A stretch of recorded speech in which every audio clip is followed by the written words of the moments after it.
وہ اپنی جان سے محبت کرتا ہے. ہم سارے مومن ہیں نا تو سب کو اپنی جان پیاری ہے.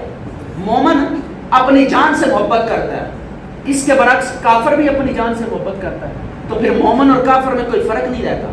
اسی طرح نا مومن جو ہے مومن وہ اپنی اولاد سے محبت کرتا ہے تو کافر بھی اپنی اولاد سے محبت کرتا ہے. تو مومن اور کافر میں کوئی فرق نہیں رہتا. ٹھیک ہے.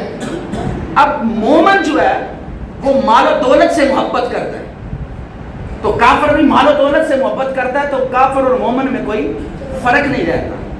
مومن جو ہے نا مومن وہ وطن سے محبت کرتا ہے, وطن سے. اور کافر جو ہے وہ بھی وطن سے محبت کرتا ہے, مومن بھی وطن سے محبت کرتا ہے. تو مومن اور کافر میں کوئی فرق نہیں رہتا.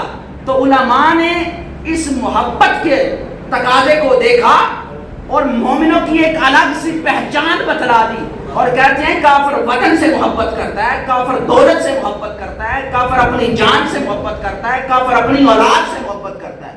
یہ 4 طرح کی محبت ہے جو کافر بھی کرتے ہیں. مگر خدا کی قسم ایک 5ویں محبت ایسی ہے جو کافروں کو نہیں, اللہ نے فقط مومنوں کو عطا فرمائی. 4 طرح کی محبت کافر بھی کرتے ہیں پر 5ویں محبت ایسی ہے جو کافروں کو نہیں فقط مومنوں کو نصیب ہوئی, مومنوں کا مقدر بنی. کافر وطن سے محبت کرتا ہے, کافر اپنی جان سے محبت کرتا ہے, کافر اپنی اولاد سے محبت کرتا ہے, کافر مال و دولت سے محبت کرتا ہے. بس یہ 4 محبتیں ایسی ہیں جو کافر کرتا ہے.